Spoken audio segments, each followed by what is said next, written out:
Bonjour, dans cette capsule, je vais parler en particulier des archontes. Parce que oui, on entend parler des archontes, puis il y a beaucoup de lectures également sur les archontes et il y a beaucoup de choses qui se disent, mais on n'a aucune information quant à ce que vont devenir les archontes, sur ce qu'ils sont censés devenir et s'ils ont une évolution. Ça, personne n'en parle. Déjà, il faut aborder avant toute chose l'origine des archontes. Alors, au moment où la création est sortie ce qu'on appelle de l'incréé, ou du rien, ou du vide absolu, eh bien, il y a eu des particules. Il y a eu différentes particules. Il y a eu des particules éthérées à l'extrême, et il y a eu l'autre division, c'est-à-dire des particules très lourdes à l'extrême. Donc, l'origine de cette scission bien, remonte à cette origine-là, dès lors qu'il y a eu deux sortes de particules. Et c'est aussi pour ça que dans les écritures soi-disant saintes et sacrées, dans les Bibles, il est question de deux humanités. Donc cette scission, depuis l'origine, on parle jusqu'à dans cette matérialité de cette scission où il y aurait deux humanités, où il y aurait donc l'humanité qui poursuivrait son évolution et qui, en fin de compte, qui retournerait dans le paradis terrestre, etc. Et il y aurait l'autre humanité qui serait détruite lors du jugement dernier, me semble-t-il.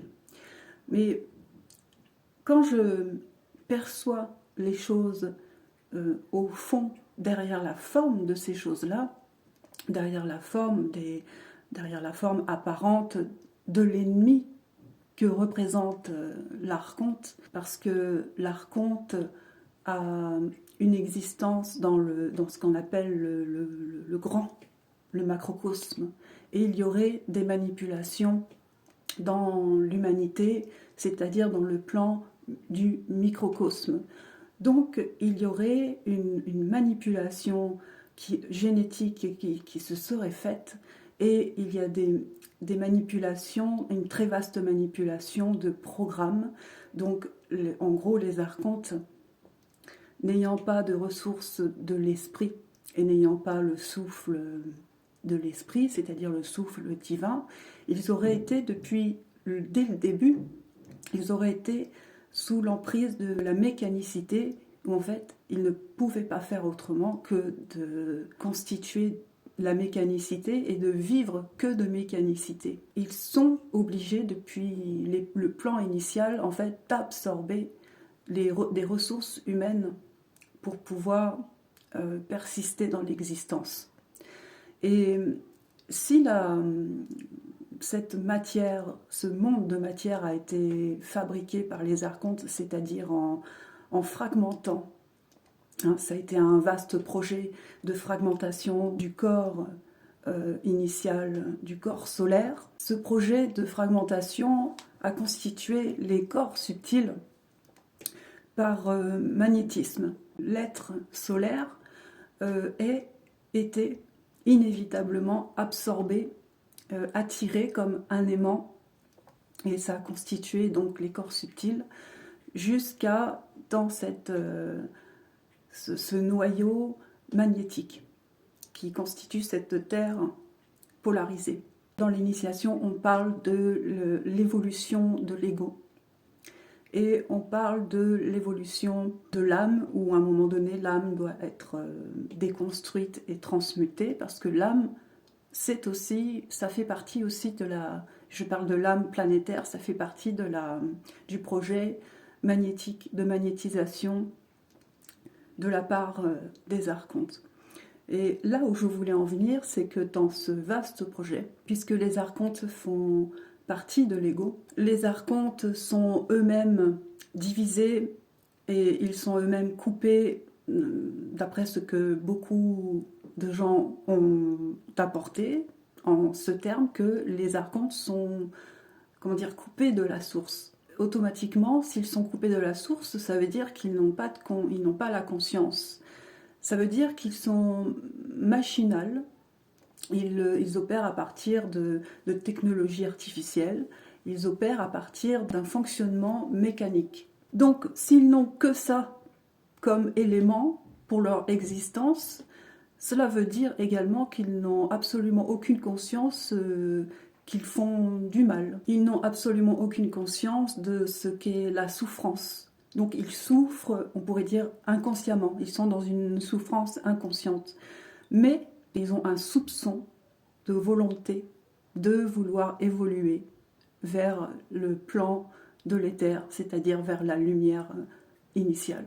Et si ce corps de carbone dans lequel la conscience vit son expérience humaine, ça veut dire également qu'il y a une partie archontique qui vit dans le corps de carbone, donc ils vivent par procuration à travers nous. Mais en fait, ce vécu par procuration, ce n'est pas quelque chose par plaisir, ce n'est pas quelque chose uniquement pour le vampirisme. Parce que dans le fond, comme il y a chez les archontes une volonté de se sortir de cet état de corruption, cela veut dire également qu'ils espèrent évoluer, voire transmuter avec l'esprit qui parvient à faire une connexion jusqu'à ce corps de carbone.